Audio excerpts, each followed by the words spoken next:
going to make some delicious crockpot meals with Queen Karate. Cooking with Queen Karate, here's the beef. We have to clean this beef. On top of that, we have this beef soaking in some nice cool water. Yeah, we're going to get this cutting board out. Gonna just drop the meat on top of the cutting board. Yep, and just guess what? We need to cut this meat. Just cut it up in little sections so that this olive oil can just sink in. So we got a real nice oil. Got some herbs on it, and here's more herbs on the back of it. And guess what? Here's the crock pot. Open up.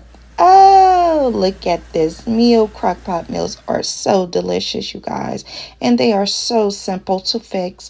It only takes about a few hours for this stuff to get done. And look, final results in the bowl. Thank you for watching. Please don't forget to like, share, and subscribe.